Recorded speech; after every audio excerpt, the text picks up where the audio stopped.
O106 Hindi. अध्याय 551 खरीदना। पिछला अध्याय।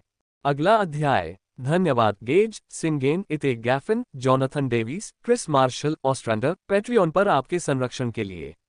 आप 10 अध्यायों को प्रिविलेज की आधी कीमत पर पैट्रियन पर पढ़ सकते हैं। Link Patreon com monster integration. हम बाजार क्यों जा रहे हैं?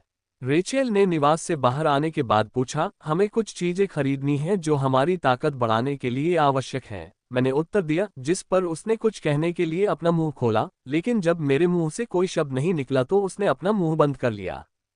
हम चुपचाप बाजार की ओर चले गए और जो दृश्य मैंने देखा वह कल की तुलना में 3 गुना बड़ा था। मुझे उम्मीद थी कि बाजार बड़ा हो जाएगा, लेकिन मैंने नहीं सोचा था कि यह सिर्फ एक ही रात में इतना बड़ा हो जाएगा। कल के विपरीत आज मनुष्यों और ग्रिम राक्षस ने बाजारों को उसी तरह जोड़ दिया है जैसे उन्होंने गार्डन में किया था, लेकिन इसका पैमाना बहुत बड़ा है और इसकी सुरक्षा बहुत कड़ी है। मैं मानव पक्ष से गार्ड और ग्रिम को भारी गश्त करते हुए देख सकता था, यहाँ तक कि 2 जातियों के लोगों के बीच हुई मामूली बहस में भी वे पहुंच गए। ये बाजार आग के पास बिजली का केक है, जरा सी चूक और यह बारूद का केक फट जाएगा। अगर लड़ाई हुई तो लाखों लाखों लोग मर जाएंगे। कल तक मानव पक्ष में मुश्किल से कुछ हजार लोग थे, लेकिन अब वे 1 मिलियन के करीब हो गए हैं और यह संख्या 6 दिनों में बढ़ती रहेगी। इसलिए दोनों पक्ष नहीं चाहते थे कि उनके जीवन को खतरे में डालने वाली कोई घटना घटे, क्योंकि एक बड़ी लड़ाई में जहां लाखों लोग शामिल होते हैं, यहां तक कि सबसे मजबूत व्यक्ति भी गिर सकता है यदि पर्याप्त संख्या में लोग उस पर हमला कर दें। दुकान स्थापित करने की फीस काफी भारी है और यदि मुझे एस श्रेणी के गिल्ड से संबंधित होने के कारण 50% की छूट नहीं मिलती तो मुझे भी परेशानी का सामना करना पड़ता। दुकान स्थापित करने के बाद मैंने अपनी होलोवॉच को बाजार सवा से जोड़ा और अपनी दुकान के नाम पर उन चीजों की सूची प्रकाशित की जो मुझे चाहिए। मैंने अपनी दुकान के प्रोजेक्टर पर सूची भी प्रक्षेपित कर दी है, इसलिए अब मुझे बस बैठना है और जड़ी बूटियों के मेरे पास आने का इंतजार करना है। आप जिन जड़ी बूटियों के बारे में पूछ रहे हैं वे सभी या तो दुर्लभ हैं या बहुत दुर्लभ हैं। अगर वे खंडहर में ना हो तो ऐसी दुर्लभ जड़ी बूटियां बाहर मिलना बहुत मुश्किल होगा। राहेल ने जड़ी बूटियों की संख्या पढ़ी जिन्हें मैं खरीदना चाहता था। हाँ, वे बहुत दुर्लभ जड़ी बूटियां हैं और बाहर बड़े संगठन, गिल्ड और साहसी लोग पैराडाइज उन्हें उच्च कीमत पर खरीदते हैं।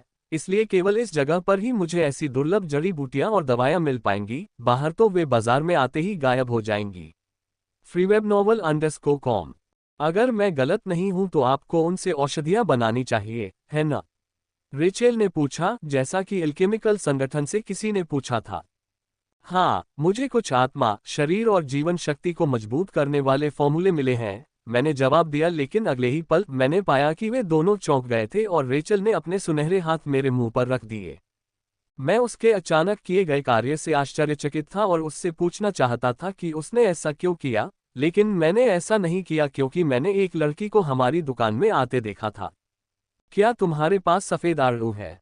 लड़की ने पूछा। हाँ, मेरे पास है, लेकिन मैं इसे केवल उन चीजों के साथ बदलूंगी जिनकी मुझे आवश्यकता है, मैंने कहा और मैंने जड़ी बूटियों के प्रक्षेपण की ओर इशारा किया जिसे मैंने सक्रिय किया था। तुम्हें इसकी आवश्यकता है, लड़की ने कहा और वह जड़ी बूटी निकाली जिसे वह बदलना चाहती थी। मैंने सिर हिलाया और लड़की के साथ जड़ी बूटी बदल ली। लेन देन में कोई परेशानी नहीं हुई क्योंकि वह जो जड़ी बूटी लाई थी वह बराबर मूल्य की थी। माइकल, दूसरों के सामने शक्तिवर्धक औषधि शब्द का जिक्र मत करो, नहीं तो तुम बड़ी मुसीबत में पड़ जाओगे। रेचेल फुसफुसाई। सोफिया ने भी गंभीर चेहरे के साथ सिर हिलाया। मैंने सिर हिलाया। मुझे उनके शब्दों की गंभीरता को समझने के लिए मूर्ख होने की आवश्यकता नहीं है। मुझे पहले से ही उम्मीद थी कि स्ट्रेंथनिंग पोशन बहुत दुर्लभ है क्योंकि मैंने ग्रिम युद्ध के मैदान में भी उनके बारे में नहीं सुना है।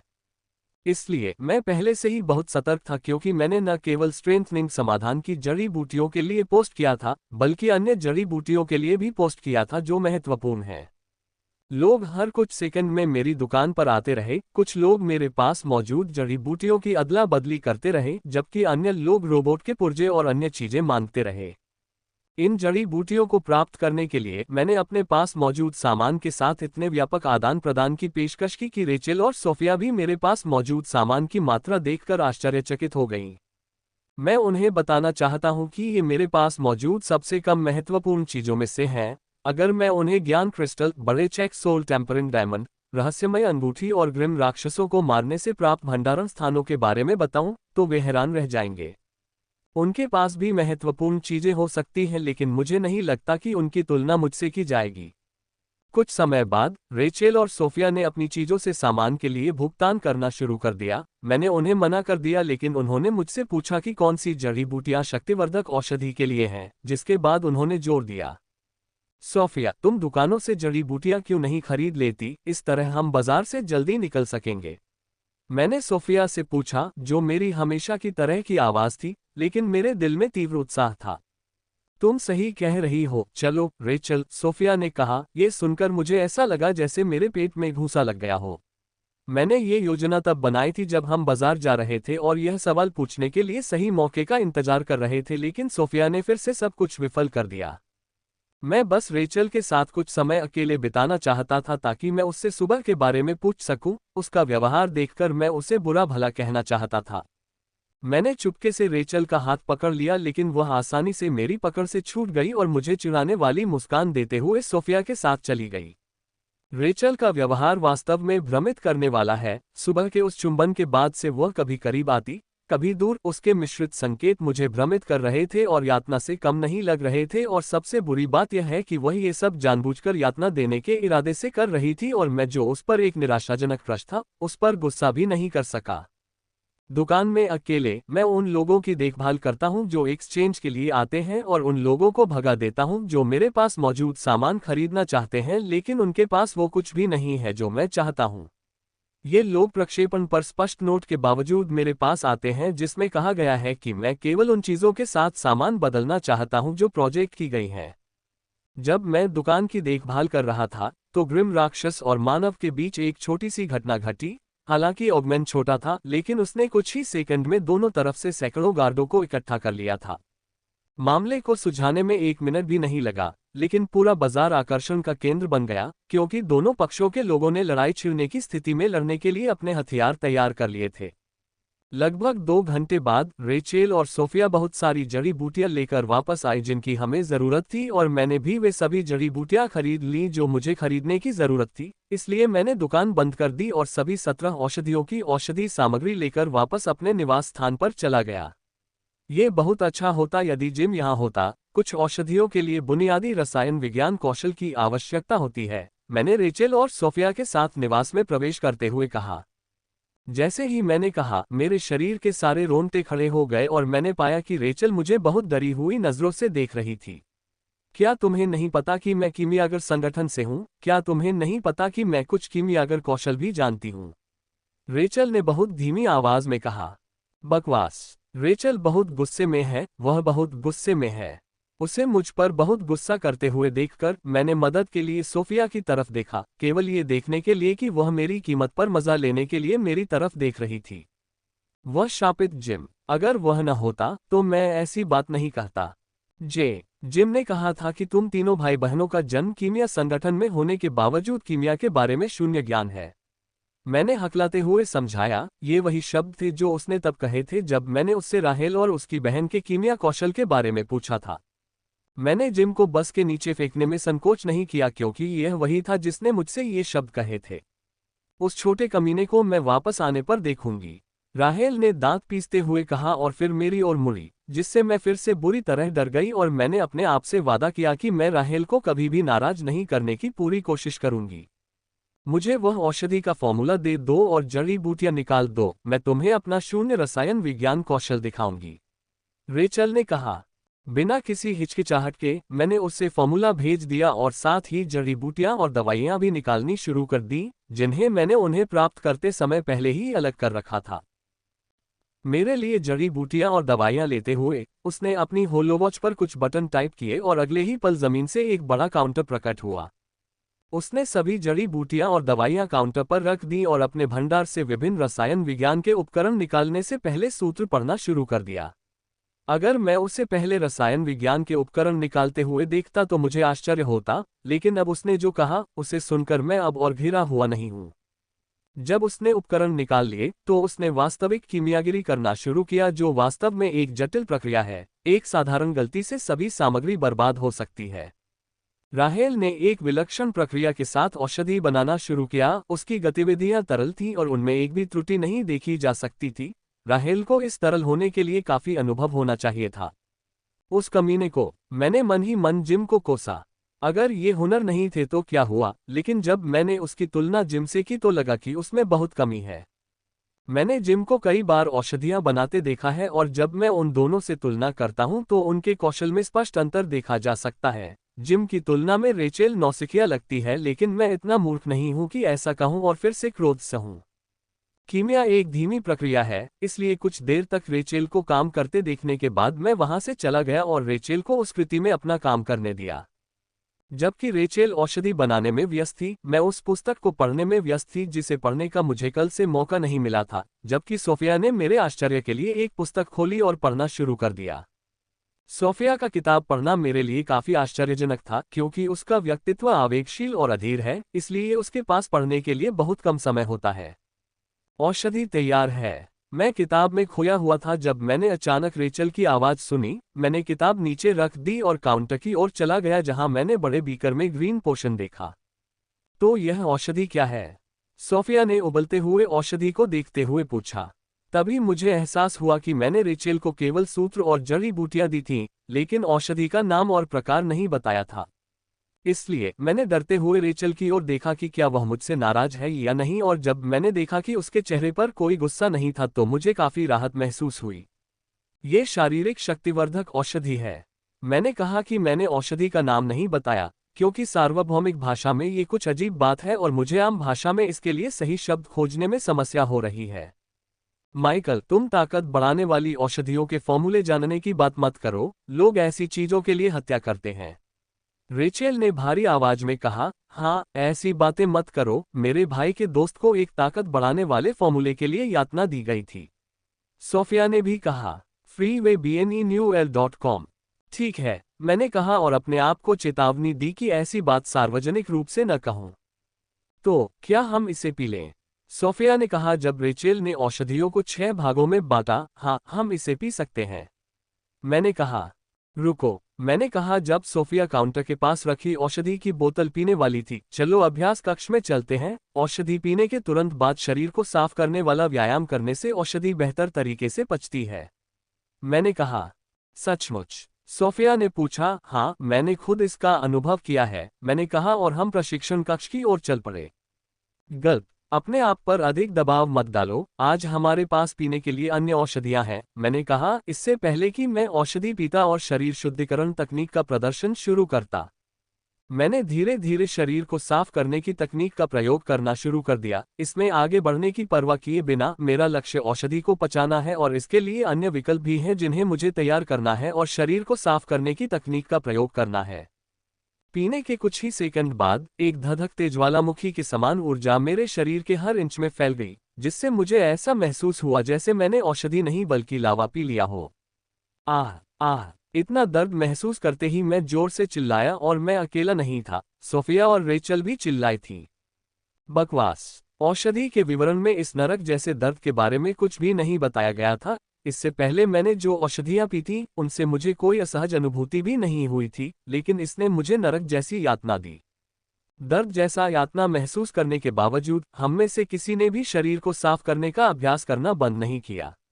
वे अपने अंदर देख सकते थे कि जब वे शरीर को साफ करने की तकनीक करते हैं तो औषधि उनके अंदर पूरी तरह से घुल मिल जाती है। दर्द आधे घंटे तक रहा, उसके बाद ये कम होना शुरू हुआ। यह अच्छी बात थी कि हम शरीर को साफ करने की तकनीक का प्रयोग कर रहे थे, अन्यथा औषधि को पचाने में हमें 2 गुना समय लगता और जब तक वह पचती, हमें नरक जैसा दर्द महसूस होता। सोफिया ने फर्श पर लेटते हुए कहा, हे भगवान, ये दर्द उस दर्द से भी अधिक था जो हमने उस परीक्षा में महसूस किया था। इस स्थिति में शराब पीने से हमें ताकत मिलने के बावजूद शारीरिक और मानसिक दोनों तरह से थकान हो गई थी। अगर मैं गलत नहीं हूं तो इस औषधि ने हमें 14 से 15 मुहरों के सर्वोच्च युद्ध अभ्यास के बराबर शारीरिक शक्ति दी है, जो मुझे लगता है कि बहुत अच्छा है। आगे हम कौन सी औषधि पीने जा रहे हैं? सोफिया ने फर्श पर लेटे हुए ही पूछा। आत्मा, मैंने कहा, क्योंकि यह औषधि बनाना बहुत आसान है और इसे 1 घंटे में खत्म किया जा सकता है। समय बीतता गया और 2 घंटे बाद हमने आत्मा को बल देने वाली औषधि पी ली और उसके 3 घंटे बाद हमने जीवन शक्ति को बल देने वाली औषधि पी ली, जो शरीर की उपचार शक्ति को बढ़ाने में सहायक है। 3 पैग पीने के बाद मैं आखिरकार कुछ समय पहले अपने कमरे में आया। मैं वैसे नहीं सो पाया जैसा मैं चाहता था क्योंकि मेरा दिमाग अभी भी उस चुंबन के बारे में सोच रहा था जो राहेल ने मुझे सुबह दिया था। क्या मुझे उसके कमरे में जाना चाहिए? मैंने खुद से पूछा, लेकिन ये सोचकर अपना सिर हिलाया कि यह मेरी सीमा से बाहर जाना होगा। फिर मैंने उसके कमरे में जाने के बारे में सोचना शुरू कर दिया। 1 घंटा बीत गया और मैं ये तय नहीं कर पाया कि क्या मुझे उसके कमरे में जाकर उससे पूछना चाहिए कि उसने सुबह मुझे क्यों चूमा और इसका क्या मतलब है। मैं अपने विचारों में मग्न था जब मैंने अपनी आंखों के कोने में हलचल होते हुए देखी। जब मैंने देखा तो मैंने देखा कि कुछ सेकंड में एक दरवाजा बन रहा था। रेचल बाहर आए और वो किसी कारण से बहुत गुस्से में दिख रही थी और उसे देखकर मुझे बस कहीं जाकर छिपने का मन हुआ। मिशेल जार, तुम सबसे बड़े काया हो जो मैंने कभी देखा है। रेचल चिल्लाए और वह वास्तव में मेरे करीब आ गई जिससे मुझे लगा कि वह एक बड़ी शेरनी है और मैं एक छोटा सा भेड़ का बच्चा हूं जिसे वह एक ही बार में खा सकती है। मैंने क्या किया? मैंने तुरंत पूछा क्योंकि मैं देख सकता था कि मैंने क्या कायरतापूर्ण काम किया है। जब उसने मुझे रंगे हाथों पकड़ा तो मैंने सीधे उस पर हमला कर दिया। तुमने क्या किया? तुमने क्या किया? मुझे करने दो जो तुमने किया, राहेल ने दांत पीसते हुए कहा और उसने अपनी तीखी उंगली मेरे सीने पर जोर से ठोकी। मैं पीछे हटना चाहता था लेकिन मैंने ऐसा नहीं किया। मुझे लगता है कि एक कदम पीछे हटना सही विकल्प नहीं होगा, इसलिए मैं उसकी चुभती उंगली का दर्द सहता हूं। मैं महीनों से संकेत दे रही हूं लेकिन तुम एक बेवकूफ की तरह हो। तुमने कभी ध्यान ही नहीं दिया। मैंने सुबह तुम्हें चूमा भी। क्या तुम्हें पता है कि ऐसा करने के लिए मुझे कितनी हिम्मत जुटानी पड़ी? मैंने सोचा था कि चुंबन के बाद तुम समझ जाओगे। मैंने सोचा था कि वह मेरे कमरे में आएगा, लेकिन तुम एक बेवकूफ की तरह नहीं आए, राचेल ने जाने से पहले ऊंची आवाज में कहा। यह सुनकर मुझे ऐसा लगा जैसे मेरा दिल बिजली से धड़क रहा हो, लेकिन साथ ही मुझे ऐसा लगा जैसे मैं 9वें आसमान पर पहुंच गया हूं। लेकिन यह उस बारे में सोचने का समय नहीं है। राहेल जा रही है और मुझे पता था कि मैंने उससे बिना कुछ कहे जाने दिया, मैं हमेशा के लिए अपना मौका खो दूंगा। राहेल रुको, मैंने कहा और उसे रोकने के लिए उसका हाथ खींचा। मुझे नहीं पता था कि तुम मुझे पसंद करती हो, बल्कि मैंने इसके विपरीत सोचा था। अगर मुझे पता होता कि तुम मुझे पसंद करती हो तो मैं तुमसे बहुत पहले ही पूछ लेता, मैंने कहा और वह जवाब देने वाली थी लेकिन मैंने अपनी उंगली उसके होठों पर रख दी। मैं आपके कमरे में आना चाहता था लेकिन मैं वास्तव में उलझन में था। आप उन शापित मिश्रित एकल को इतना अधिक दे रहे थे, मैंने कहा और तभी मैंने अपनी उंगली उसके होठों से हटा ली। मेरी बातें सुनकर वह चुप रही लेकिन उसके चेहरे पर गुस्सा धीरे धीरे कम होता गया। ये देखकर मुझे राहत महसूस हुई। क्या तुम सच में नहीं जानती कि मैं तुम्हें पसंद करता हूं? रेचल ने धीरे से पूछा। उसके अंदर आंसू बहते देखे जा सकते थे और वह अकेली नहीं थी। जैसा कि मैंने कहा, अगर मुझे आपकी पसंद का पता होता तो मैं उसी समय आपसे पूछ लेता, चाहे आप कहीं भी होती, मैंने कहा। हम दोनों कुछ देर तक चुप रहे, फिर हमने बातचीत शुरू की और इस बार हमने अपनी भावनाओं के बारे में बात की। ये लंबी और धीमी बातचीत थी और उसने कई बार छाती पर नाखूनों से हमला किया लेकिन मैंने इसे सहन कर लिया। मुझे पता ही नहीं चला कि 2 घंटे बीत गए लेकिन इन 2 घंटों में हमने बातचीत के अलावा कुछ नहीं किया। तुम अभी भी मुझे डेट पर जाने के लिए बाध्य हो, रेचल ने अंत में कहा। जब हम इस खंडहर से वापस लौटेंगे तो मैं तुम्हें तुम्हारे जीवन की सबसे अच्छी डेट दूंगी, मैंने कहा और धीरे से उसे गले लगाया और उसने मुझे जाने दिया। आप बेहतर है, राहेल ने कहा। मेरे सीने में उसके सिर थपथपाया। हम जाने से पहले कुछ मिनट तक रुके थे। गले मिलते समय हमारे होंठ अपने आप पास आ गए और हम एक दूसरे को चूमने लगे। ये चुंबन सुबह के चुंबन से अलग, जो जोश से भरा था, यह कोमल था लेकिन सुबह के चुंबन से कम आश्चर्यजनक नहीं था। हमने काफी देर तक एक दूसरे को चूमा, फिर आखिरकार एक दूसरे को छोड़ा। गुड नाइट माइकल, राहेल ने खड़े होकर कहा। शुभ रात्रि रेचल, मैंने कहा। जब मैंने उसे दरवाजे से बाहर जाते देखा तो मुझे थोड़ा दुख हुआ, पर मैं खुश भी थी। फ्रीवेब नो एल सी सिग्मा एम। रेचल एकमात्र ऐसी लड़की है जिसे मैंने पहली बार देखते ही दिल से पसंद कर लिया था। मुझे अभी भी उसका बेहद चिंतित चेहरा याद है जब मैंने उसे पहली बार देखा था। उसकी बहन सारा को खतरनाक मधुमक्खी राक्षस ने डंक मार दिया था जो उसकी जीवन शक्ति को जला रहा था। जब मैं उनके पीछे पीछे उनके घर तक गया तो वह काफी क्रोधित हो गई और जब मैंने उसे डैफोडिल शहद का छत्ता भेंट किया तो वह और भी क्रोधित हो गई। लेकिन कुछ समय बाद उसने अपने व्यवहार के लिए माफी मांगी क्योंकि मैंने उसे जो डैफोडिल शहद दिया था उससे उसकी बहन की हालत स्थिर हो गई थी।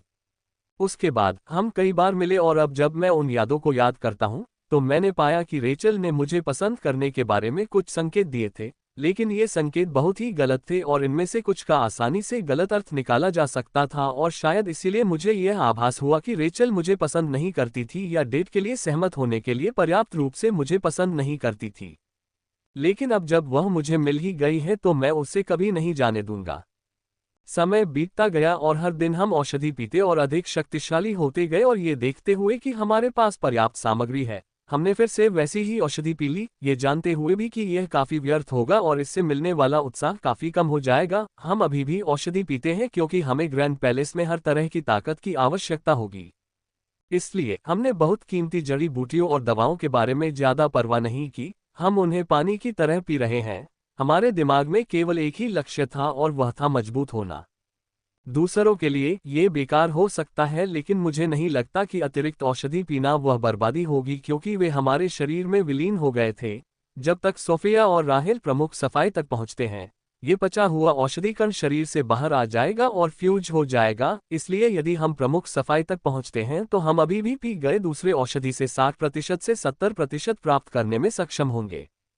जहां तक मेरे और रेचेल के बीच के रिश्ते की बात है तो ये भी बहुत अच्छा चल रहा है। पहले तो हमने इसे गुप्त रखने का निर्णय लिया, लेकिन हम एक दूसरे से दूर नहीं रह पाए और जब सोफिया ने हमें चुंबन करते हुए पकड़ लिया तो हमने इसे गुप्त रखने का विचार भूलकर जब भी संभव हो एक दूसरे की संगति का आनंद लेना शुरू कर दिया। मैंने कई बार यह कामना की थी कि सोफिया गायब हो जाए, क्योंकि जब भी हम किसी अंतरंग क्षण में होते थे तो वह हमेशा हमें परेशान करने लगती थी। प्रशिक्षण के बाद नाइट के समय ही हमारे पास अपने लिए समय था। वह एकमात्र समय था जब हमें अपने लिए समय मिला, जहां हमें परेशान करने के लिए कोई सोफिया नहीं थी। इस प्रकार आनंदपूर्वक दिन बीत गए और अब ग्रैंड पैलेस के खुलने में केवल 2 दिन शेष रह गए थे। एक कमरा ले लो, मैंने एक जानी पहचानी आवाज सुनी। उस आवाज को सुनकर हम दोनों ने चुंबन तोड़ा और हंस पड़े।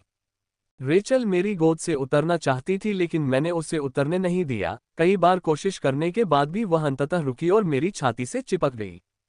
पिछले 5 दिन धुंधले से गुजर गए थे और अब ग्रैंड पैलेस खुलने में केवल 2 दिन ही शेष रह गए थे। हमने कुछ मिनट पहले ही शरीर शुद्धिकरण तकनीक का अपना सुबह का प्रशिक्षण समाप्त किया था और काफी प्रगति की थी, लेकिन उतनी नहीं जितनी हम चाहते थे, खासकर सोफिया और रेचेल। उनकी प्रगति बहुत तेजी से हुई थी, लेकिन कल से वे 107वें आसन पर अटके हुए हैं। वे मेजर क्लींजिंग से सिर्फ एक आसन दूर हैं। यह न केवल उनके शरीर को साफ करेगा बल्कि उनकी शक्ति को भी काफी हद तक बढ़ा देगा, क्योंकि यह उनके शरीर में छिपे सभी पोषण कणों को मिला देगा। इसलिए उनके लिए मेजर क्लींजिंग तक पहुंचना बहुत महत्वपूर्ण है ताकि ग्रैंड पैलेस के लिए उनकी ताकत बढ़ सके। वे वॉरजोन के राक्षस से निपटने के लिए जितनी ताकत प्राप्त कर सकते हैं, करेंगे। ऐसा नहीं है कि केवल वे ही अटके हुए हैं, बल्कि मैं भी गुप्त विधि में फंस गया हूं। मैंने सोचा था कि पहली उपलब्धि तक पहुंचने में मुझे अधिकतम 2 दिन लगेंगे, लेकिन 2 दिन से अधिक समय बीत चुका है और मुझे पहली उपलब्धि तक पहुंचने का कोई संकेत नहीं है। गुप्त विधि अन्य विधियों से भिन्न है, इसमें केवल एक ही परिसंचरण होता है, इसलिए मुझे किसी की प्रगति के बारे में कोई जानकारी नहीं होती है और मैं इसके बारे में तभी जान पाता हूं जब कोई वहां पहुंचता है। इसलिए मुझे बस अपनी पूरी ताकत से अभ्यास करना है और आशा है कि मैं जल्द से जल्द इस लक्ष्य तक पहुंच सकूंगा। सोफिया, क्या तुम मुझ पर एक एहसान करोगी? मैंने पूछा। आज आखिरी दिन है और मुझे बहुत सारी चीजें खरीदनी है, लेकिन मेरी अधिकांश बिक्री योग्य चीजें औषधि सामग्री खरीदने में खर्च हो गई, इसलिए मैं चाहता हूं कि वह उन ग्रिम राक्षसों के भंडारण बैंड खोले जिन्हें मैंने मार दिया है। तुम्हें क्या चाहिए? उसने पूछा। रेचेल भी उत्सुक हो गई कि मैं उसकी बजाय सोफिया से मदद मांग रहा हूं। अभी अभी ग्रिम राक्षसों के कुछ भंडार खोले हैं, मैंने कहा। जैसे ही उसने ये सुना उसका चेहरा तुरंत बदल गया। अगर मैं गलत नहीं हूं तो दोनों बहनों को उस खजाने के नक्शे के मौके से जो इनाम मिला है वह है मन ट्रांसम्यूटेशन क्रिस्टल। उन्हें जो मन ट्रांसम्यूटेशन क्रिस्टल मिले हैं वे बहुत उच्च श्रेणी के हैं। उनका ग्रेड मेरे द्वारा प्राप्त ब्लड ड्रॉप के ग्रेड के बराबर या उससे ऊपर है। यह न केवल उनके मन को घातक बनाता है बल्कि यह उनके शरीर को भी मजबूत बनाता है, और अगर मैं गलत नहीं हूं तो उन्हें प्राप्त मन ट्रांसम्यूटेशन क्रिस्टल में नियम ऊर्जा का हित मौजूद है, और उसके कारण सोफिया और उसकी बहन की शक्ति प्रतिदिन बढ़ती जा रही है, और जब वह नाइट चरण के चरम स्तर पर पहुंच जाएगी तो उनकी गति में सुधार कई गुना अधिक बढ़ जाएगा। और सोफिया के पास न केवल कुछ ऐसा है जो उसकी शक्ति को दैनिक रूप से बढ़ाता है, बल्कि राहेल के पास भी कुछ है, क्योंकि वह भी सोफिया के समान गति से सुधार कर रही है और उसके पास विशेष मन ट्रांसम्यूटेशन क्रिस्टल नहीं है। मैंने उसके मन को महसूस किया है और जानता हूं कि वह अभी भी उस निम्नतम ग्रेड मन ट्रांसम्यूटेशन क्रिस्टल का उपयोग कर रही है जिसे संगठनों ने अपने सुपर एलीट को दिया था। तुम्हें पता है? सोफिया ने पूछा, जिस पर मैं बस मुस्कुरा दिया। आप कब चाहते हैं कि मैं उन्हें खोलूं? सोफिया ने पूछा। अभी ठीक रहेगा, मैंने कहा। जितनी जल्दी मैं सामान इकट्ठा कर लूंगा उतनी जल्दी मैं उससे बाजार से अपनी जरूरत का सामान खरीद पाऊंगा, जिसे अब शहर के रूप में बड़ा होना था। ठीक है, सोफिया ने कहा, और जल्द ही हम निवास से बाहर निकल आए और शिविर में खाली जगह की ओर उड़ने लगे। कैंप अब एक पूर्ण विकसित शहर में बदल गया। नेटलाइन पर लाखों करोड़ों घर दिखाई दे रहे थे और लोग उनमें आते जाते देखे जा सकते थे। इस पैमाने का कैंप देखना मेरा पहला अनुभव था। मैंने इससे पहले कभी इस कैंप के 10वें हिस्से जितना बड़ा कैंप नहीं देखा था। ये ठीक रहेगा, मैंने कहा, जब मुझे विशाल भूमि का खाली क्षेत्र दिखा जो ऊंचे और घने पेड़ों से घिरा हुआ था। थप थप थप, मुझे वह स्टोरेज दे दो जिसे तुम खोलना चाहती हो, सोफिया ने कहा। मैंने सीधे उसे स्टोरेज पाउच थमा दिया जिसमें मैं सभी स्टोरेज उपकरण रखता हूं। क्या तुमने केवल 80 ग्रिम राक्षसों को मारा है? मैं तुम्हें बता दूं कि दोनों ने 500 से अधिक को मार डाला है, सोफिया ने प्रसन्नतापूर्वक कहा। नहीं, ये 3 स्टार एलीट या उससे ऊपर के ग्रिम नस्ल के राक्षस थे, मैंने मुस्कुराते हुए कहा।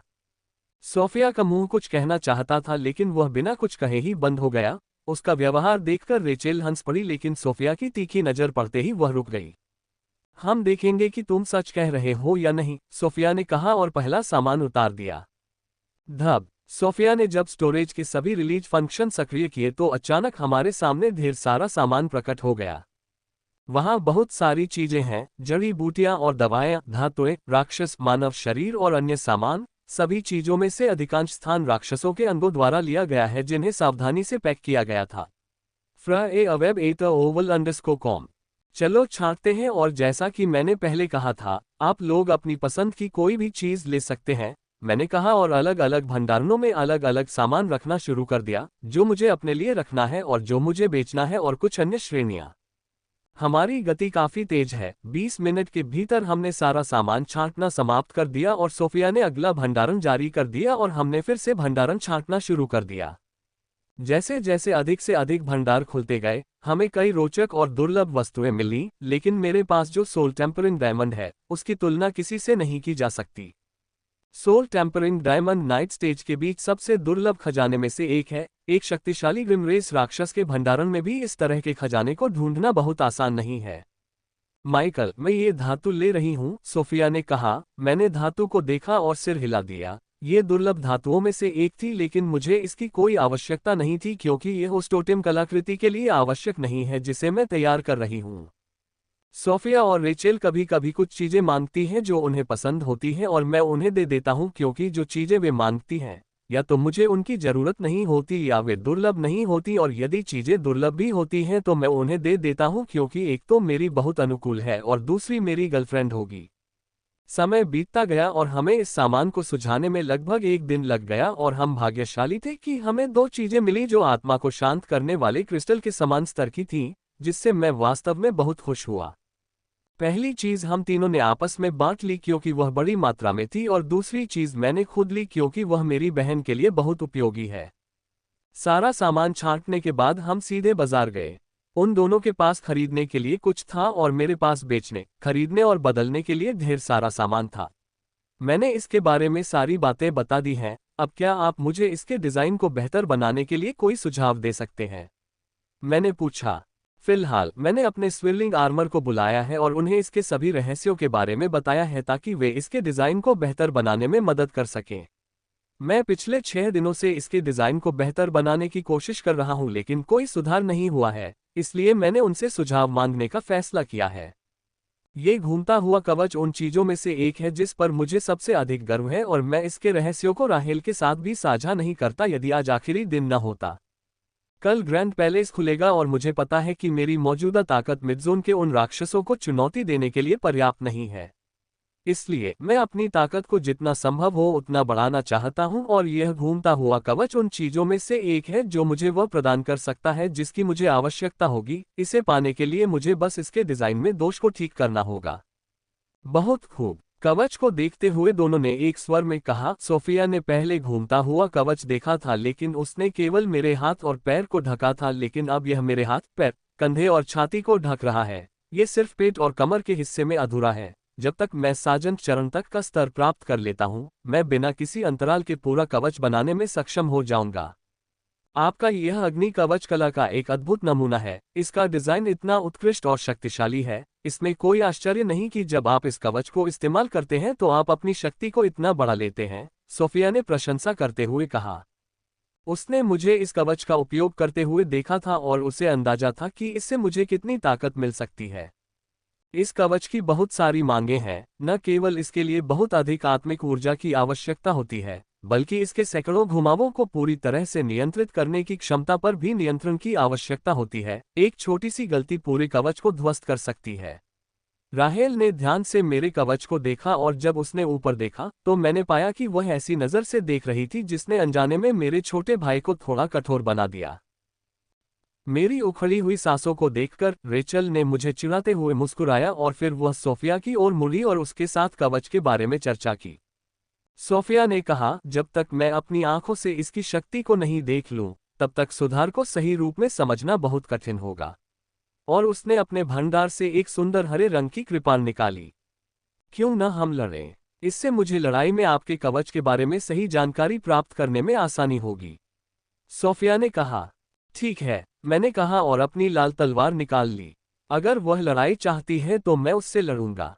जैसे ही मैंने कहा ठीक है, राहेल ने अपनी कृपाण मेरी ओर घुमाई। उसके पास पवन तत्व शक्ति होने के कारण उसकी गति बहुत तेज है। वह एक क्षण में मुझसे पहले आ गई थी और उसने हमला कर दिया। धमाका, धमाका। हमारे हथियार आपस में टकराए और उसे मेरे द्वारा उसके शरीर पर लगाए गए बल को नियंत्रित करने के लिए एक कदम पीछे हटना पड़ा। वह इससे काफी आश्चर्यचकित दिखी, लेकिन वह जल्दी से संभल गई और मुझ पर फिर से हमला किया। झनकार, धप धप। ये देखकर कि वह हमले में अधिक ताकत लगा रही है, मैंने भी वैसा ही किया ताकि जब हमारे हथियार टकराएं तो उसे वार को रोकने के लिए 2 कदम और पीछे हटना पड़े। Clang clang clang. हमारे हथियार आपस में टकराते रहे और टकराव का नतीजा या तो गतिरोध होता या फिर उसे एक कदम पीछे हटना पड़ता, जिससे वह क्रोधित होती प्रतीत होती थी और अपनी तलवार के हर वार के साथ वह अपने हमले की ताकत बढ़ाने लगती थी। अंततः उसने गुप्त विधि को भी सक्रिय कर दिया और मेरे पास इससे निपटने के लिए अपनी गुप्त विधि को सक्रिय करने के अलावा कोई विकल्प नहीं था। राहेल बहुत शक्तिशाली है, लेकिन मैं उससे थोड़ा अधिक शक्तिशाली हूँ। मेरे लिए उसे हराना बहुत कठिन होगा। मुझे उसे हराने का मौका मिलने से पहले घंटों तक लड़ना होगा।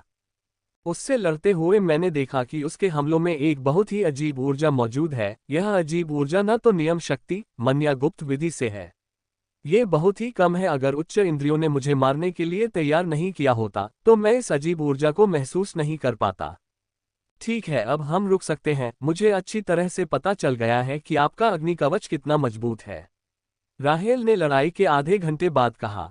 रेचेल मेरी ताकत से स्पष्ट रूप से हैरान है। उसने इसे छिपाने की कोशिश की, लेकिन वह मेरी आंखों से अपना आश्चर्य नहीं छिपा पाए।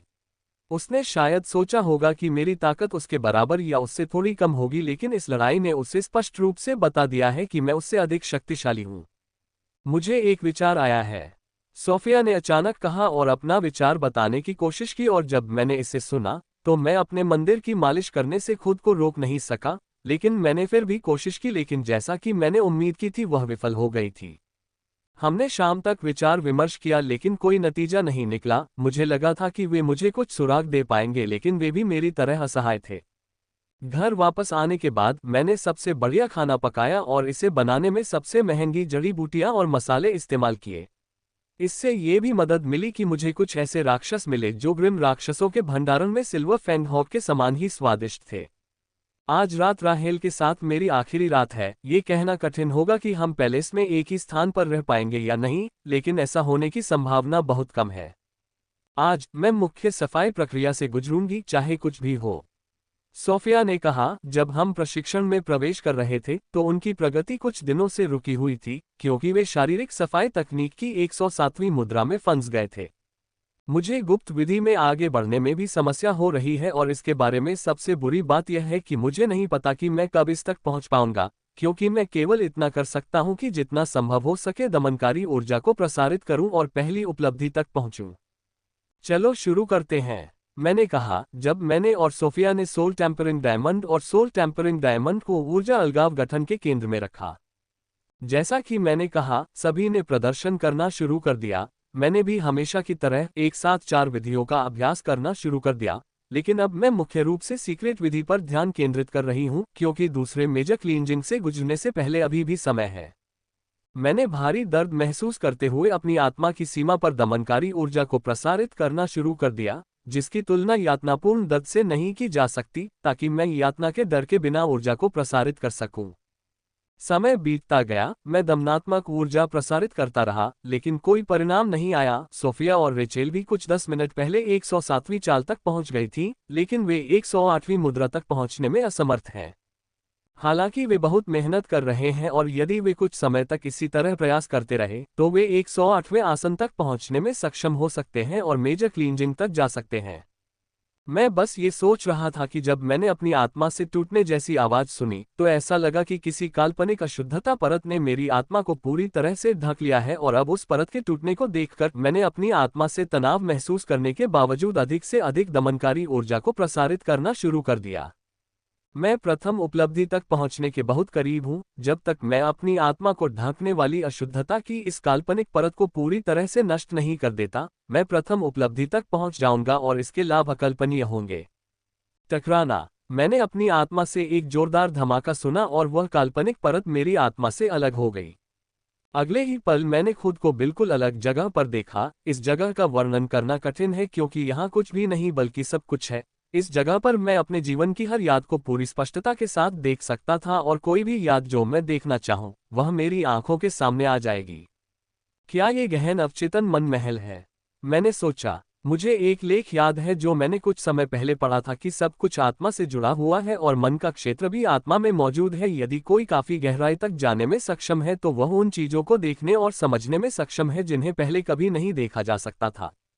ये स्थान आत्मा के केंद्र जैसा है और यादें माइंड पैलेस का केवल एक हिस्सा है। अगर मैंने जो पढ़ा वह सही है, तो मैं यहाँ कई अद्भुत चीजें कर सकता हूँ जो बाहर असंभव हैं, और मैं इसका पूरा लाभ उठाने जा रहा हूँ। मैंने अपने भंवर कवच को अपने ऊपर नहीं, बल्कि अपने सामने बुलाया, और फिर मैंने उन छवियों को बुलाया जो मुझे रक्त की बूंद पर ध्यान केंद्रित करने से मिली थी। मैंने केवल कुछ हद तक स्पष्ट छवियों को बुलाया, जबकि मैंने धुंधली छवियों को महसूस किया। ये छवियां वे चीजें हैं जिन्होंने मुझे घूमता कवच बनाने के बारे में प्रेरणा दी, और अब ये छवियां फिर से घुमावदार कवच के मेरे डिजाइन में दोष को ठीक करने में मदद करेगी। मेरे पास 27 छवियां हैं। मैंने उनके स्पष्ट भागों को उनकी स्पष्टता की सीमा तक बढ़ा दिया। ये स्थान मेरी आत्मा का केंद्र है, और यहाँ मैं जो चाहूँ कर सकता हूँ या कल्पना कर सकता हूँ। यहाँ तक कि मैं यहाँ रेचल की भी कल्पना कर सकता हूँ और वह मेरे सामने प्रकट हो जाएगी। हॉन्फना। सभी चित्रों को बड़ा करने के बाद मैंने उन्हें एक एक करके देखना शुरू किया। यदि मुझे कोई प्रेरणा मिलती तो मैं तुरंत घूमते हुए कवच पर उसे लागू कर देता, लेकिन पहले की तरह मैं जो भी उस पर लागू करता वह विफल हो जाता और कवच रह जाता। फिर भी मैं दुखी नहीं हुआ और नई नई चीजें आजमाता रहा। राक्षस का अग्नि कवच वाकई अद्भुत है। इसमें हजारों अलग अलग चीजें जोड़ी गई थीं, और मैं एक के बाद एक नए विचार आजमाता रहा, और आखिरकार मुझे सफलता मिल ही गई।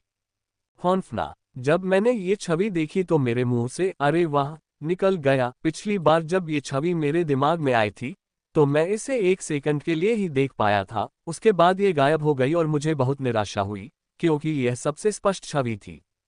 और मैंने बड़ा किया। मैं राक्षस कवच के गहरे स्तर को देखने में सक्षम था, और गहरी परत में मैंने रून देखे। कवच की एक गहरी परत में जटिल नेटवर्क खंडहर हैं। वहां हजारों रून हैं और वे किसी तरह के गठन में इकट्ठे हुए लग रहे थे। fewebnovel.com। मैं ये देखकर आश्चर्यचकित हूँ। मुझे पता था कि राक्षस का अग्नि कवच जितना दिखता है, उससे कहीं अधिक जटिल है, और गठन को देखकर मैं अपना दिमाग खो बैठा था और अपने भंवर कवच में रूनिक गठन का उपयोग करना चाहता था, लेकिन मैंने जल्द ही उस विचार को त्याग दिया।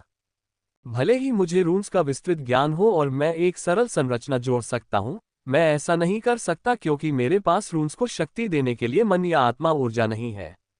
सरल संरचना को चलाने के लिए भी मुझे मशाल चरण तक पहुंचना होगा, जो नाइट चरण का अंतिम उपचरण है। जीवन के अन्य तरीके भी हैं। यदि मैं अपने मन को सैकड़ों गुना अधिक मजबूत करने में सक्षम हो जाऊं या अपनी आत्मा की शक्ति को बहुत उच्च स्तर तक बढ़ा सकूं, केवल तभी मैं बहुत सरल रूनिक संरचना को नियोजित करने में सक्षम हो पाऊंगा। इसलिए मेरे पास कोई रास्ता नहीं है जिससे मैं अपने घूमते कवच में रून्स का उपयोग कर सकूं। मुझे अपने घूमते कवच के डिजाइन को पूर्ण करने के लिए कोई अन्य तरीका ढूंढना होगा।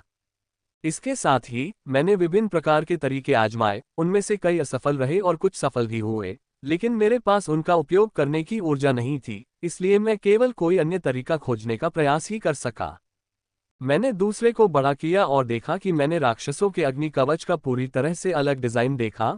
पूरी तरह से अलग डिजाइन देखना दुर्लभ नहीं है। मैंने पहले से ही 10 पूरी तरह से डिजाइनों में से अधिक देखा है। मेरे कवच के साथ डिजाइन का संगत होना महत्वपूर्ण है। इस चित्र में मैंने पाया कि पावर पॉइंटों का आधार तारों के नेटवर्क से जुड़ा हुआ है। ये तार न केवल एक पावर पॉइंट से अतिरिक्त ऊर्जा को अन्य पावर पॉइंटों तक ले जाएंगे जिन्हें इसकी आवश्यकता होगी, बल्कि पावर पॉइंटों को अस्थिर करने वाले बल को साझा करके पावर पॉइंटों को स्थिर करने में भी मदद करेंगे। उनके ऐसे हजारों तार हजारों देशों में फैले हुए हैं। जब मैंने स्ट्रिंग और पावर पॉइंट्स का ये जटिल नेटवर्क देखा तो मैं बहुत खुश हो गया। यही वह चीज है जिसकी मैं अब तक तलाश कर रहा था। मुझे पूरा विश्वास है कि यह विधि काम करेगी, क्योंकि न केवल ये लचीली है अपितु इसमें अपार संभावनाएं भी हैं, अन्यथा ये हजारों पावर पॉइंटों को जोड़ने में कैसे सक्षम होती। तो बिना इंतजार किए मैंने अपने घुमावदार कवच पर इस स्ट्रिंग विधि का इस्तेमाल करना शुरू कर दिया। मैंने हर भंवर के आधार को आग के एक छोटे धागे से जोड़ना शुरू कर दिया, चाहे वह छोटा भंवर हो या बड़ा भंवर, मैंने सभी को जोड़ना शुरू कर दिया। रेखाओं का नेटवर्क बड़ा और बड़ा होता गया, क्योंकि यह सभी भंवरों और आश्चर्यजनक चीजों को जोड़ने लगा। थोड़े से झटकों को छोड़कर कवच ध्वस्त नहीं हुआ था, जो एक बड़ी राहत थी। धब मैंने सोचा कि सब ठीक हो जाएगा और यह डिजाइन काम कर जाएगा, लेकिन कुछ ऐसा हुआ कि जब मैंने आखिरी लाइन को आखिरी भंवर से जोड़ा तो कवच अचानक ढह गया। ये सोचकर कि शायद मुझसे कोई गलती हो गई है, मैंने फिर से कोशिश की, लेकिन हर बार मैं असफल रहा। मैं ये सोचकर हार मानने ही वाला था कि यह काम नहीं करेगा। तभी मैंने एक बार फिर से तस्वीर देखी और तभी मुझे समस्या का पता चला। मैंने सब कुछ ठीक किया, सिवाय इसके कि मैंने छवि का केंद्र अधूरा कर दिया। इसलिए मैं यह नहीं देख पाया कि यदि छवि पूरी हो गई होती तो मैं केंद्रीय पावर पॉइंट को देख पाता, जहां सभी तार जुड़े हुए हैं। मुझे एक केंद्रीय भंवर बनाना है जहां सभी तार जुड़े हो सकें। ये केंद्रीय भंवर सभी भंवरों से बड़ा और शक्तिशाली होना चाहिए, जो उच्चतम दबाव को झेलने में सक्षम हो। कहाँ बनाएं? मैंने सोचा कि सिर्फ 2 ही जगहें हैं जो एक बड़ा घुमाव बनाने के लिए उपयुक्त हैं, या तो मेरी छाती या मेरी पीठ। काफी सोचने के बाद मैंने छाती वाला हिस्सा चुना। मेरी छाती पर पहले से ही 2 भंवर थे, इसलिए मैंने उन्हें मिटा दिया और एक बड़ा भंवर बनाना शुरू कर दिया। जैसे ही मैंने इसे बनाना शुरू किया, कई बार भंवरों के बीच असंतुलन के कारण मेरा कवच ढह गया। मुझे स्वरल का सही आकार ढूंढने में 50 से अधिक प्रयास करने पड़े, जो कि आर्मर में सभी स्वरल के साथ संतुलन बना सके। कवच को स्थिर देखने के बाद मैंने अधिक से अधिक घुमावों को रेखाओं द्वारा आपस में जोड़ना शुरू कर दिया। हाँ हाँ हाँ, मैंने चिल्लाया, क्योंकि सभी भंवर जुड़ गए थे और उसके बाद मैंने भंवरों को घुमाना शुरू कर दिया और जैसे जैसे मैं उन्हें घुमाता गया, कवच और अधिक सघन होता गया। मैं बिना किसी परवाह के तेजी से भंवरों को घुमाता हूं, क्योंकि यहाँ मन के क्षेत्र में मुझे आत्मा की ऊर्जा की आवश्यकता नहीं है। इसलिए यदि मैं सीमा तक घूमता हूं तो मैं अपने नए डिजाइन की सीमा देख पाऊंगा। इंच यह इसकी सीमा है और यह अपने वर्तमान स्वरूप में है। जब मैं पूरी तरह से अपने शरीर को आग से ढक लूंगा, तब तक ये और भी अधिक सघन हो जाएगा। मेरा कवच कम से कम 0.1 इंच तक पहुंच सकता है, लेकिन इसका मतलब यह नहीं है कि मैं अपनी मौजूदा क्षमता के साथ इसे इतना बड़ा बना पाऊंगा। अपने कवच को इतना सघन बनाने के लिए मुझे बहुत ज्यादा आत्मिक ऊर्जा और अपनी क्षमता पर और भी बेहतर नियंत्रण की जरूरत होगी। वर्तमान में मेरे स्विर्लिंग आर्मर की कॉम्पैक्टनेस 1.1 इंच है और अब मैंने डिजाइन की समस्या का समाधान कर लिया है। मैं वापस आने के बाद इसे और अधिक कॉम्पैक्ट बना सकूंगा। अब डिजाइन का मुद्दा हल हो गया है। अब मुझे वर्तमान स्विर्लिंग कवच की समस्याओं को सुझाने पर काम करना चाहिए। कवच पहले से थोड़ा ज्यादा जटिल है, जिसकी वजह से इसके बुलाने का समय बढ़ गया है। अब मुझे बुलाने का सही तरीका ढूंढना था जिससे इसके बुलाने का समय पहले के बराबर या उससे कम हो जाए। समय बीतता गया और मैं कवच को बुलाने के अलग अलग तरीके आजमाता रहा। कुछ बुरे थे, कुछ अच्छे थे। मैंने एक अच्छा तरीका चुना और उसे बेहतर बनाने पर काम करना शुरू कर दिया। बुलाने का ये तरीका पहले से थोड़ा अलग है। अगर मैं इसमें ठीक से महारत हासिल कर लूं तो मैं कवच को बुलाने का समय पहले से कम कर सकता हूं।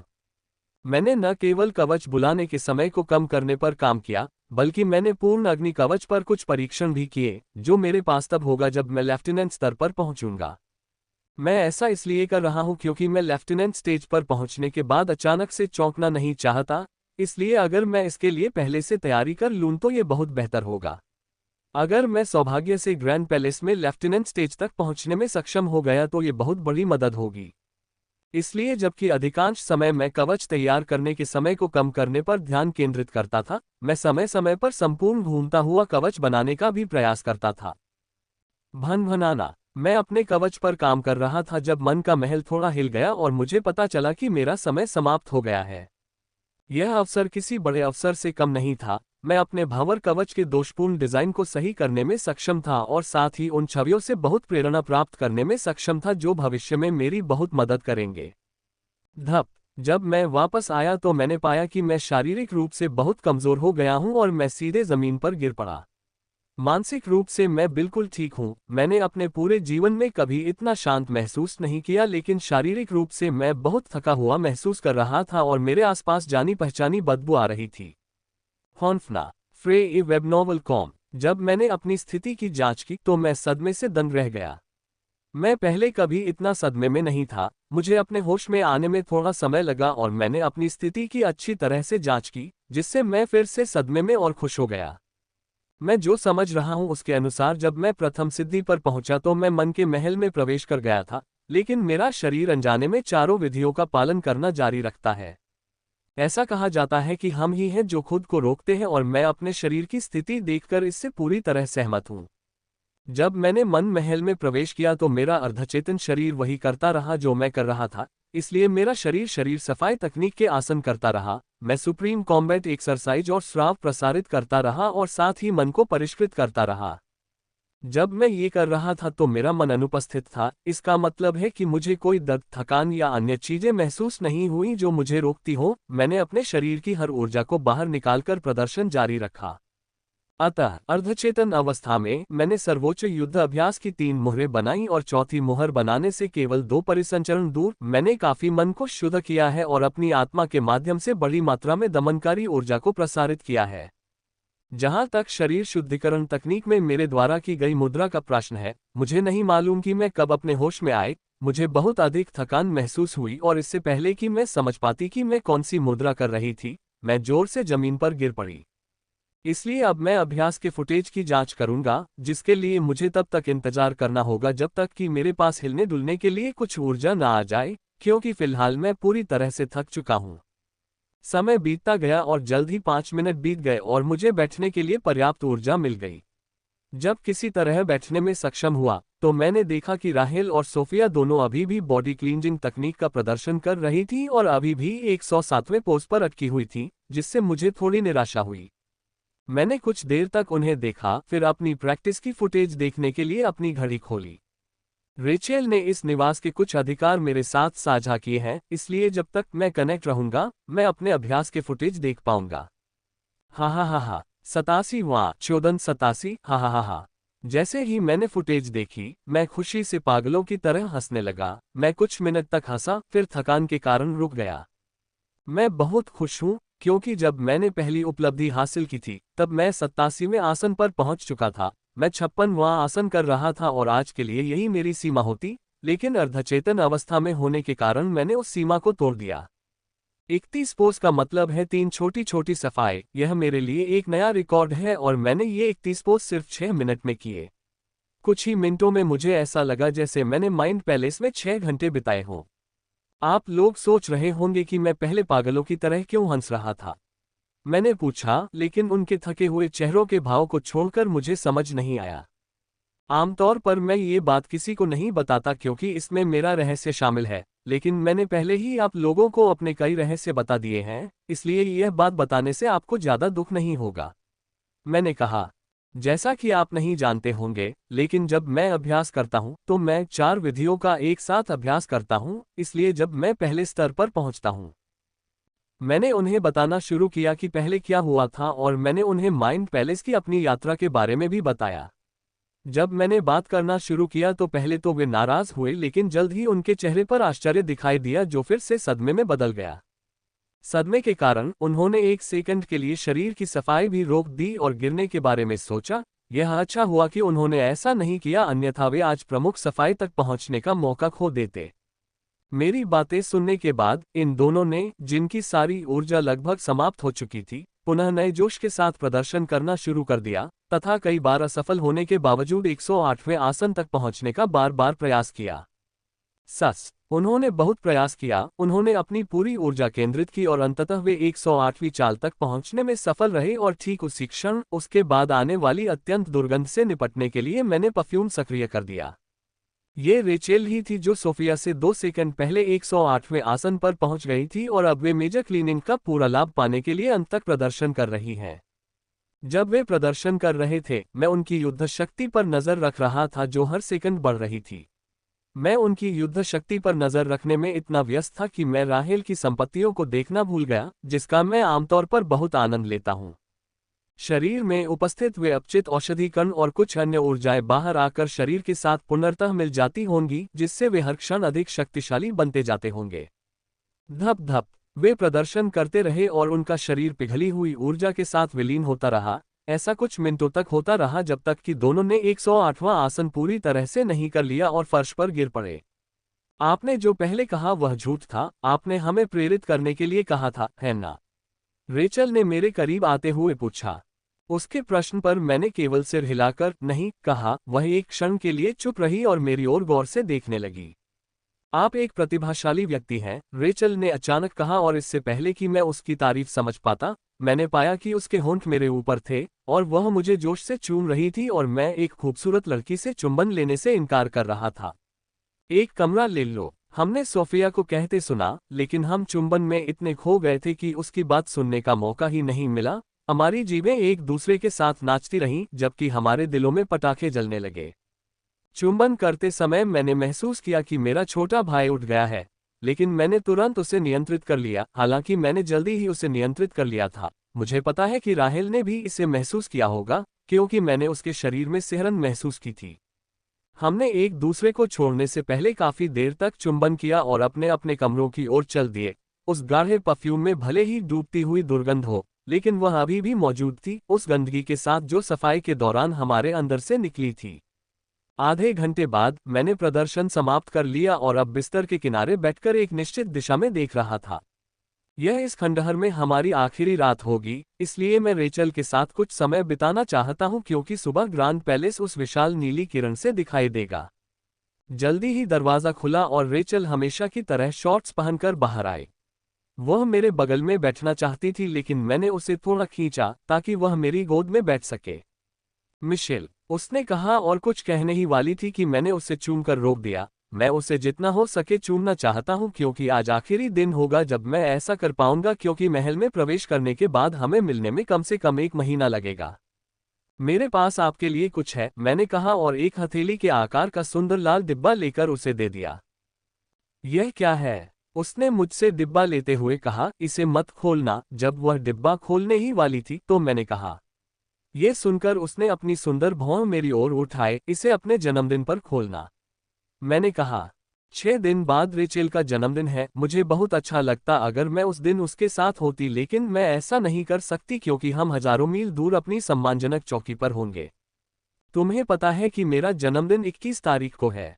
रेचल ने आश्चर्य से पूछा। उसने मुझे नहीं बताया था और उसने इसे सोशल मीडिया पर भी साझा नहीं किया था, इसलिए उसके लिए ये सचमुच आश्चर्य की बात है कि मुझे उसका जन्मदिन पता चला। जिम ने एक बार इसका जिक्र किया था, मैंने मुस्कुराते हुए जवाब दिया। जिम ने इस खंडहर के उद्घाटन से 2 दिन पहले ही इसका जिक्र किया था। उसने कहा था कि वे खंडहर से लौटने के बाद उसके लिए एक बड़ी पार्टी की योजना बना रहे हैं। धन्यवाद, उसने मेरे होठों पर चुंबन देते हुए कहा। कुछ देर चुप रहने के बाद हमने बातचीत शुरू की। हमने कई विषयों पर बात की। इनमें से अधिकांश बातें सांसारिक थीं, लेकिन मेरे जीवन में उनका बहुत महत्व था। बातचीत के दौरान रेचल ने मुझसे फिर से एक साथ 3 विधियों का अभ्यास करने का प्रश्न पूछा। इस बार एक शब्द में उत्तर देने के बजाय मैंने उसे विस्तार से समझाया, और जब मैंने बात खत्म की तो मैंने पाया कि उसका मुंह खुला हुआ था, जिसे मैंने बिना समय बर्बाद किए चूम लिया। क्या तुम रात भर मेरे साथ रहोगी? मैंने पूछा, लेकिन जल्द ही मुझे पछतावा हुआ। हमारा रिश्ता नया है, यह उस बिंदु तक नहीं पहुंचा था जहां हम एक दूसरे के कमरे में सो सकें। ये देखते हुए कि सवाल उचित नहीं था, मैंने माफी मांगने के लिए अपना मुंह खोला जब उसके जवाब ने मुझे चौंका दिया। ठीक है, उसने कहा और यह कहकर उसने मेरे हैरान मुंह को चूम लिया। हमने कुछ देर तक बातें की और फिर एक दूसरे के बगल में लेटकर सो गए। मैं पूरी रात जागकर उससे बात करना चाहता था, लेकिन मैंने ऐसा नहीं किया क्योंकि अगले 3 दिनों में शायद यही सबसे ज्यादा नींद होगी। मैंने अपनी आंखें बंद कर लीं और कुछ मिनट बाद सो गया और जब अगली सुबह उठा तो मैंने पाया कि मैं जिस स्थिति में सोया था वह बिल्कुल अलग थी। कल रात हम एक ही बिस्तर पर सोए थे लेकिन हमारे बीच काफी दूरी थी। ये कहना पर्याप्त होगा कि सोते समय हम एक दूसरे को छू भी नहीं रहे थे, लेकिन अब हम आपस में उलझे हुए हैं। हमारे हाथ और पैर एक दूसरे से लिपटे हुए थे। मैं रेचल की सांसों को अपने ऊपर महसूस कर सकता था और अगर चाहूं तो उसे चूम भी सकता था। मैं रेचल के शांत चेहरे को देख ही रहा था कि तभी मैंने उसकी पलकें फड़कती देखी। गुड मॉर्निंग, रेचल ने नींद में कहा क्योंकि उसने मुझे उसकी ओर देखते हुए पाया। गुड मॉर्निंग, मैंने जवाब दिया। हम एक अंतरंग स्थिति में रहे इससे पहले कि रेचल ने चुंबन के लिए अपना चेहरा आगे बढ़ाया। हमने एक दूसरे को चूमा। पहले तो यह चुंबन कोमल था, फिर धीरे धीरे ये जोश में बदल गया क्योंकि राहेल मेरे ऊपर आ गई। ये चुंबन जोश, हताशा और लालसा से भरा था। आज हम महल में प्रवेश करेंगे और 1 महीने बाद ही मिल पाएंगे। जब हमने किस तोड़ा तो मैंने पाया कि राहेल काफी लाल हो गई थी। पहले तो मुझे लगा कि किस की वजह से ऐसा हुआ है, लेकिन जल्द ही मुझे एहसास हुआ कि इसकी एक और वजह है और वो है मेरी मॉर्निंग वॉक। पहले उसकी टांगें मेरे छोटे भाई से काफी दूर थीं, अब वो उसके ऊपर है। माफ करना, मैंने उसके टमाटर जैसे चमकीले चेहरे को देखते हुए कहा, ये स्वाभाविक है। उसने कहा, मैं फ्रेश होने के लिए अपने कमरे में जाऊंगी। रेचेल ने कहा और चली गई, लेकिन इससे पहले उसने मुझे होठों पर एक चुंबन दिया।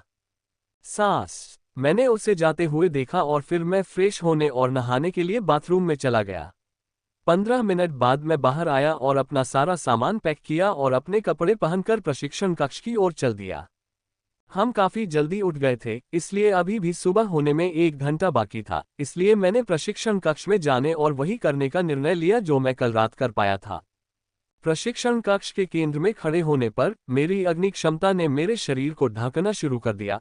पहले के विपरीत, जब मैंने पहली बार अपने शरीर को पूरी तरह से आग में ढक लिया था, इससे पहले कि मेरे शरीर पर भंवर बनने शुरू हो जाएं, जैसे ही आग ने मेरे शरीर को ढक लिया, उस पर भंवर भी दिखाई देने लगे और साथ ही छोटे छोटे तार भी दिखाई देने लगे जो भंवरों के आधार से जुड़े थे। जल्द ही घूमता हुआ कवच मेरे शरीर को ढकने लगा और इसे पूरी तरह से बनते हुए देखकर मैंने इसे सघन बनाने के लिए घुमाना शुरू कर दिया। हौंफना, मैं घुमाता रहा और घुमाता रहा जब तक कि मैं अपनी सीमा तक नहीं पहुंच गया और मुझे जो सघनता मिली वह 0.8 इंच थी, जो मेरी कल्पना से कहीं अधिक थी। मैंने सोचा था कि यह 0.9 इंच होगी, लेकिन ये 0.8 इंच है। 0.1 इंच वर्तमान में शक्ति में बहुत अंतर ला सकता है। मैं कवच में तीव्र शक्ति महसूस कर सकता था। इस नए डिजाइन ने न केवल दोष को ठीक किया बल्कि इसे और अधिक शक्तिशाली भी बनाया। वर्तमान में भले ही मैं मध्य क्षेत्र से उन राक्षसों को हरा नहीं सका, लेकिन अब मेरे पास बिना अपना जीवन खोए उनसे दूर भागने के लिए पर्याप्त शक्ति है। ये वह आश्वासन है जो मेरे नए घूमता कवच ने मुझे दिया है। यह नया डिजाइन आप पर काफी अच्छा लग रहा है और यदि आप पेट और कमर के खाली हिस्से को महसूस कर पाएं, तो आप तुरंत ही बहुत सुंदर दिखने लगेंगी। मैंने रेचेल को ये कहते हुए सुना जब वह सोफिया के साथ प्रशिक्षण कक्ष में प्रवेश कर रही थी। ये सिल्वर घूमता कवच बहुत अच्छा लग रहा है और जब मैं लेफ्टिनेंट चरण तक पहुंच जाऊंगा और कवच को पूरा कर लूंगा तो ये कवच काफी आकर्षक हो जाएगा, जो बदले में मेरी औसत उपस्थिति को सुंदर बना देगा। दोनों पूरी तरह से तैयार हैं, कमर पर अपनी सारी कलाकृतियां और हथियार पहने हुए हैं। यह मेरा पहला मौका है जब मैंने रेचेल को पूरी तरह से कवच पहने हुए देखा और वह अपने पूरे कवच में बहुत बहादुर दिख रही थी। जब हम चौकी पर वापस लौटेंगे तो तुम मेरे लिए ऐसा कवच डिजाइन करने में मेरी मदद करोगे, सोफिया ने कहा। यह सुनकर कि मैं जानता हूं कि मुझे उसकी मदद करनी होगी, अन्यथा वह तब तक मुझे परेशान करेगी जब तक मैं उसकी मदद नहीं करता। तुम मेरी मदद करोगे माइकल, रेचेल ने भी कहा। बेशक मेरे प्रिय, मैं तुम्हें कैसे मना कर सकता हूं। मैं ये कहना चाहता था लेकिन मैंने नहीं कहा।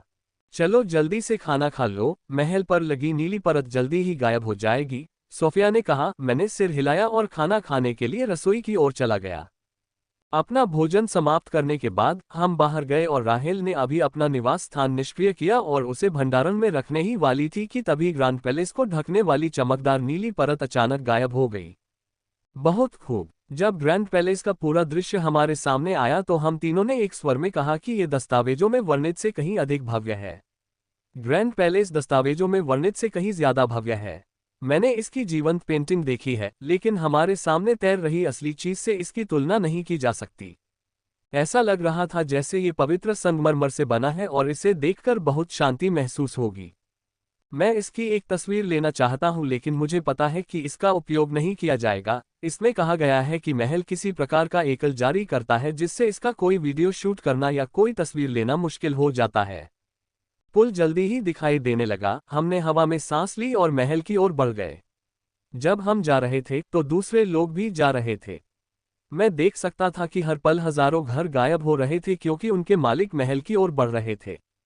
जब हम निकटतम स्थान पर पहुंचे तो वहां पहले से ही 5 लाख लोग प्रतीक्षा कर रहे थे और यह संख्या मानव पक्ष के लिए है। ग्रिम राक्षसों की संख्या पहले ही 10 लाख से अधिक हो चुकी थी। लोग आते रहे और जल्द ही मनुष्यों की संख्या 10 लाख तक पहुंच गई और ग्रिम राक्षसों की संख्या 10 लाख से अधिक हो गई और लोग आते रहे। हमने ब्रिज के नीचे आने का इंतजार किया क्योंकि ग्रांड पैलेस तक पहुंचने का यही एकमात्र रास्ता है। अगर वहां तक उड़ान भरने की कोशिश की गई तो यह उसका अंतिम संस्कार होगा। मैंने जो पढ़ा है उसके अनुसार जो कोई भी ब्रिज का उपयोग नहीं करेगा और पैलेस की 100 मीटर की सीमा तक नहीं पहुंचेगा वह सीधे वाष्पीकृत हो जाएगा। वह अपने पीछे कुछ भी नहीं छोड़ेगा, उसके शरीर के सभी कपड़े उसके साथ वाष्पीकृत हो जाएंगे। काश मैं तीसरी परीक्षा तक पहुंच पाती, सोफिया ने धीरे से कहा। खंडहर के पार सभी 9 महलों में 3 परीक्षाएं हैं जिन्हें पास करना होता है। हर परीक्षा में पास होने के बाद आपको कीमत मिलेगी और हर परीक्षा की कीमत पहले से अधिक है। पहले 2 परीक्षण सभी महलों में समान हैं, वे कभी नहीं बदले, लेकिन तीसरा परीक्षण अलग है, ये हमेशा बदलता रहता है। किसी को भी ये पता नहीं था कि यह कौन सा परीक्षण हो सकता है। मैंने कहा, आप तीसरी परीक्षा तक पहुंचने में सक्षम होंगी, बशर्ते आप अपना सर्वश्रेष्ठ दें। आप निश्चित रूप से वहां पहुंचने में सक्षम हैं। ये बहुत मुश्किल है, लेकिन वह ऐसा कर सकती है, बशर्ते वह 2 परीक्षाएं पास कर ले और उनके पुरस्कारों का पूरा लाभ उठा ले, तो वह तीसरी परीक्षा तक पहुंचने में सक्षम हो सकती है। पहले 2 परीक्षणों का पुरस्कार सीधे तौर पर ताकत बढ़ाने में मदद करता है, जबकि तीसरे परीक्षण का पुरस्कार एक चीज है। यह एक रहस्यमय कलाकृति हो सकती है, या एक औषधि जो किसी की ताकत को सीधे अकल्पनीय स्तर तक बढ़ा सकती है, या कुछ और चीज हो सकती है, लेकिन वह चीज हमेशा बहुत कीमती होती है। मैं जिस टेस्ट का सबसे ज्यादा इंतजार कर रहा हूं वह है दूसरा टेस्ट। इसमें ऐसी चीज थी जो मेरी शक्ति को बहुत ज्यादा बढ़ा सकती थी, लेकिन उस चीज का इस्तेमाल पूरी तरह से मुझ पर निर्भर करता है।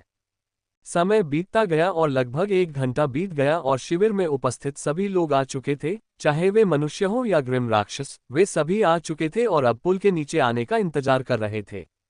भनभनाना। हम पुल का इंतजार कर रहे थे जब हमने धीमी लेकिन गूंजती हुई भनभनाहट सुनी और अगले ही पल महल के चारों ओर से इंद्रधनुषी रंग का पुल नीचे आने लगा। पुल की गति भले ही धीमी लग रही थी, लेकिन यह 1 सेकंड के भीतर नीचे आ गया था। भनभनाना। जैसे ही पुल जमीन पर टिका, एक और भनभनाहट सुनाई दी और महल के चारों ओर 4 विशालकाय घड़ियां दिखाई दी। ये घड़ियां पुल के किसी भी हिस्से की हो सकती थीं। घंटा उस समय को दर्शाता है जो पुल पर चढ़ने में लगता है, जो लगभग 3 घंटे का है।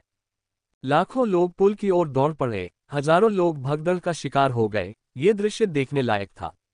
जब हमने पुल को नीचे आते देखा तो हम पीछे आ गए क्योंकि हमें पता था कि ऐसा होगा, क्योंकि पुल पर चढ़ने के लिए हम उतने चिंतित नहीं थे, क्योंकि पुल पर चढ़ने के लिए मीडियम 3 स्टार एलीट की ताकत की जरूरत होती है। इसलिए भले ही हम आखिरी घंटे में चढ़ना शुरू करें, पुल को पूरी तरह से चढ़ने में अधिकतम आधा घंटा लगेगा। चलो चलें, हमने बहुत इंतजार कर लिया। पुल दिखने के आधे घंटे बाद रेचेल ने कहा। लगभग सभी लोग पुल पर चढ़ना शुरू कर चुके थे, केवल कुछ ही लोग थे जिन्होंने अभी तक चढ़ना शुरू नहीं किया था या इत्मीनान से पुल की ओर चल रहे थे। कदम। हम सब ने एक साथ पुल पर कदम रखा और अगले ही पल हमने महसूस किया कि दबाव हम पर आ गया है। ये दबाव हमारे लिए कुछ नहीं है, लेकिन एक सामान्य 1 स्टार एलीट के लिए यह एक पहाड़ की तरह है। फ्रीवेब एटा ओवल सीएम, फ्रीवेब एटा ओवल सीएम। सोफिया ने कहा, यदि हमें पहले दिन ही ये सीढ़ियां चढ़नी पड़ती तो हमारे लिए कुछ कदम चलना बहुत कठिन हो जाता। राहेल और मैं दोनों ने इस बात पर सहमति जताई कि जब हम पहली बार इसमें शामिल हुए थे, तो हम तीनों की ताकत 1 स्टार एलीट के आसपास थी, लेकिन अब लगभग 2 के बाद हमारी ताकत बढ़ गई है, इतनी अधिक कि शायद हम 4 स्टार एलीट से ऊपर या 5 स्टार एलीट के बहुत करीब पहुंच गए हैं, यह मैं निश्चित रूप से कह सकता हूं। ये प्रगति की बहुत तेज गति है और इस खंडहर में बहुत कम लोग प्रगति में हमसे मेल खा सकते हैं, लेकिन ये सिर्फ शुरुआत है। अगर हम परीक्षणों में सर्वश्रेष्ठ प्रदर्शन करने में सक्षम हैं तो हम 1 या 2 सितारा की ताकत भी हासिल करने में सक्षम हो सकते हैं, जो वास्तव में आश्चर्यजनक होगा। जब मैंने इन परीक्षणों के बारे में सोचा तो मैं उत्साहित हुए बिना नहीं रह सका, लेकिन जल्द ही शांत हो गया क्योंकि ये परीक्षण बहुत ही कठिन थे, यहाँ तक कि सबसे मजबूत व्यक्ति भी इन परीक्षणों में पराजित हो सकता था। किसी व्यक्ति को न केवल ताकत की आवश्यकता होती है, बल्कि उसके पास बुद्धि और सतर्क मन भी होना चाहिए। यदि कोई ताकत के साथ परीक्षा पास नहीं करेगा तो वह मर जाएगा। इन परीक्षणों के सामने सबसे मजबूत व्यक्ति भी निश्चित नहीं होता है कि वह परीक्षा पास कर पाएगा या नहीं। पहले 100 कदम पर तो हमने किसी को भी बैठे या सांस लेने के लिए हौंफते हुए नहीं देखा, लेकिन जब 100 कदम गुजर गए और दबाव इतना बढ़ गया कि केवल 2 स्टार एलीट ही चल सकते थे, तब हमने इंद्रधनुषी पुल की सीढ़ियों पर लोगों को बैठे हुए देखा, जबकि कई लोग पूरी ताकत से चल रहे थे। ये दृश्य जागृति भूमि से बहुत मिलते जुलते हैं, मैंने चारों ओर देखते हुए कहा। हाँ, ये जागृति भूमि के समान ही है। दोनों में एकमात्र अंतर यह है कि जागृति भूमि में पहाड़ पर चढ़ने के लिए हमें अपना पूरा जोर लगाना पड़ता है, अपनी थोड़ी ऊर्जा का उपयोग करना पड़ता है, जबकि इस पुल पर चढ़ने में हमें पसीना भी नहीं बहाना पड़ता। रेचेल ने कहा। मैं उससे अधिक सहमत नहीं हो सकता। मुझे अभी भी याद है कि मुझे कितना दर्द हुआ था और सर्वोच्च युद्ध अभ्यास को प्रसारित करने का अनुभव करना पड़ा था, ताकि यह उस दमन से लड़ने के लिए पर्याप्त हो जो मैं महसूस कर रहा था। हम अंतिम चरण में पहुंच चुके थे और अब हर जगह लोग थे, चाहे वह राक्षस हो या इंसान, थके हुए चल रहे थे या सीढ़ियों पर बैठे थे, कुछ तो दमन के कारण बेहोश भी हो गए थे। हम आराम से चढ़ते रहे और 20 मिनट बाद हम ग्रैंड प्लाजा पहुंच गए, जो राजसी महल के सामने है। ये वास्तव में बहुत सुंदर है, रेचेल ने कहा। जैसे ही हम महल के करीब पहुंचे, हम महल से केवल 100 मीटर की दूरी तक पहुंच पाए। अंदर प्रवेश करने के लिए हमें थोड़ी देर इंतजार करना पड़ेगा। अभी मुश्किल से 1 घंटा बीता है। इंद्रधनुषी पुल के गायब होने और महल के द्वार खुलने में अभी 2 घंटे बाकी हैं। इसलिए समय बिताने के लिए हम महल के चारों ओर घूमने लगे और इसकी खूबसूरती को निहारने लगे। जब हम चल रहे थे तो मुझे लगा कि रेचल का हाथ मेरे हाथ को छू रहा है और मैंने उसे पकड़ लिया। हम एक सुरक्षित बिस्तर पर साथ सोए थे, इसलिए हाथ पकड़ने में कोई समस्या नहीं होगी। जैसे ही मैंने रेचल के हाथ को पकड़ा, रेचल ने भी अपना हाथ मेरे हाथ में पकड़ लिया। सार्वजनिक रूप से उसका हाथ पकड़ना बहुत अच्छा लगा। काश मैं उसे अपनी गर्लफ्रेंड कह पाता, लेकिन रेचल ने मुझे ऐसा करने से सख्त मना किया था। उसने कहा कि मैं उसे तभी अपनी गर्लफ्रेंड कह सकता हूं जब वह कम से कम एक डेट पर मेरे साथ हो। इसलिए मुझे उसे अपनी गर्लफ्रेंड कहने के लिए कम से कम 1 महीने तक इंतजार करना होगा। सोफिया ने भी हमें हाथ पकड़े हुए देखा, लेकिन उसने हमें तंग नहीं किया, क्योंकि वह अच्छी तरह जानती थी कि यह आखिरी बार है जब हम एक साथ समय बिता रहे हैं, तथा 1 महीने बाद हम फिर मिलेंगे। समय बीतता गया और अधिक से अधिक लोग आते रहे और जल्द ही संख्या 1 लाख को पार कर गई, लेकिन ये तो बस शुरुआत थी। यहाँ लोगों की औसत संख्या 3 सितारा अभिजात वर्ग की है और यहाँ कुछ ऐसे लोग भी हैं जो अपनी सीमा को तोड़ सकते हैं, इसलिए प्लाजा में प्रवेश करने वाले लोगों की संख्या 10 लाख से अधिक होगी। भनभनाना। ऊपरी छोर से रेत गायब हो गई और पुल गायब हो गया, क्योंकि जो लोग पुल पर थे उन्हें बाहर ले जाया जाएगा। हायसेंथ पैलेस में आपका स्वागत है। जो लोग प्रारंभिक परीक्षा पास करने में सफल रहे, वे पहले टेस्ट के लिए पैलेस के गेट में प्रवेश कर सकते हैं। इंद्रधनुषी पुल के गायब होने के तुरंत बाद अचानक आवाज गूंजी। दूसरों को यह समझने के लिए अनुवादकों की आवश्यकता पड़ी, लेकिन मैं इसे समझ गया क्योंकि यह आम भाषा थी। चलो चलें, सोफिया ने कहा और हम महल के विशाल द्वार की ओर चल पड़े, जो अब द्वार में बदल चुका था। यह अच्छी बात है कि द्वार बहुत बड़ा है, अन्यथा भगदड़ मच जाती। जैसे ही तुम चौकी पर पहुंचोगी, मुझे फोन करना, मैंने राहेल से कहा जब हम गेट के पास पहुंचे। शुभकामनाएं, राहेल ने कहा और गेट के अंदर कदम रखने से पहले उसने मुझे होठों पर चुंबन दिया।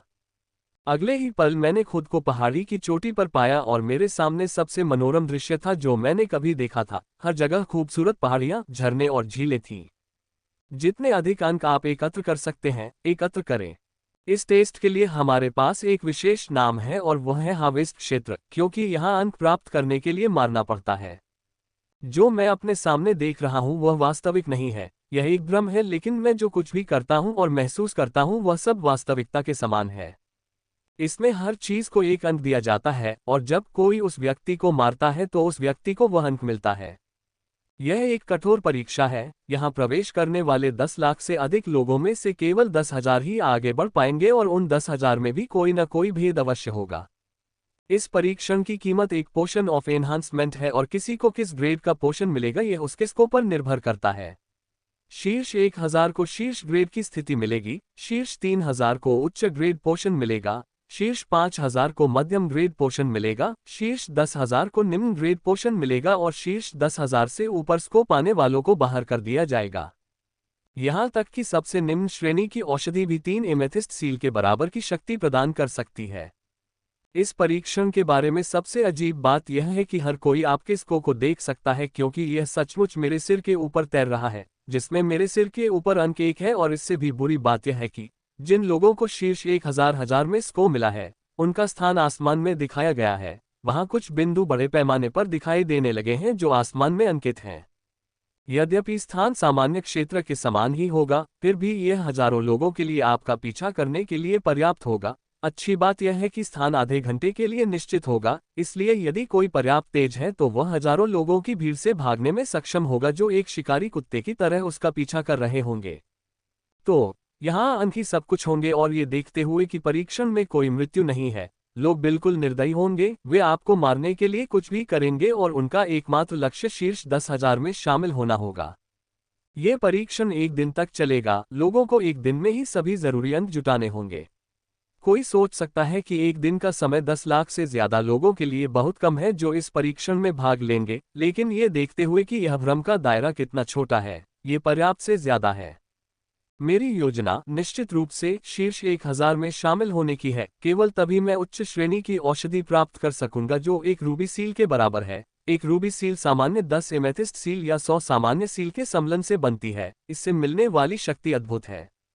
उच्च श्रेणी की औषधि मेरा लक्ष्य है और इसके लिए मुझे शीर्ष 1000 तक पहुंचना होगा। ये काफी कठिन होगा क्योंकि वहां पहुंचने के लिए मुझे न केवल अपनी ताकत का उपयोग करना होगा बल्कि मुझे अपने दिमाग का भी उपयोग करना होगा। वर्तमान में मेरी रैंक 10,000 से ऊपर है। जब मैं 10,000 में प्रवेश करूंगा तभी मैं अपने हाथ के पीछे अपनी रैंक देख पाऊंगा। पाचक, इस बात के लिए धन्यवाद। मैंने उस लड़की से कहा, जब मैं यहाँ खड़ा था तो एक मानव लड़की ने मुझ पर छिपकर हमला करने की कोशिश की। मैंने 1 मिनट पहले ही उसे भांप लिया था और उसके हमले का इंतजार कर रहा था। हर कदम पर खतरा होगा और 10 लाख से अधिक लोग एक दूसरे को मारने के लिए तैयार होंगे, इसलिए मुझे हर पल सतर्क रहना होगा।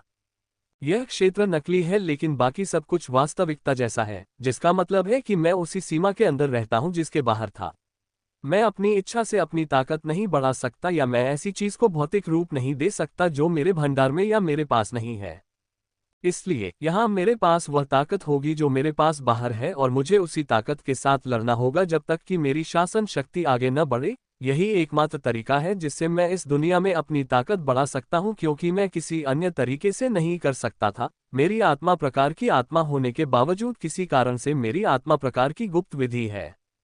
मैंने अपने चेहरे के ऊपर मुखौटा लगाया और पहाड़ी पर नीचे जाने से पहले शरीर पर अपने घूमते हुए कवच को बुलाया। मेरा लक्ष्य मारना है, जो भी मुझे अंक दे उसे मारना है। चाहे वह राक्षस हो, मानव हो या ग्रिम राक्षस हो, मैं अंक प्राप्त करने के लिए उसे मार डालूंगा। और ठीक उसी क्षण मैंने एक सरसराहट सुनी और ग्रिम राक्षस को बाहर आते देखा। मुझे देखते ही उसकी आंखें चमक उठीं और जब मैंने उसे देखा तो मेरी भी आंखें चमक उठीं।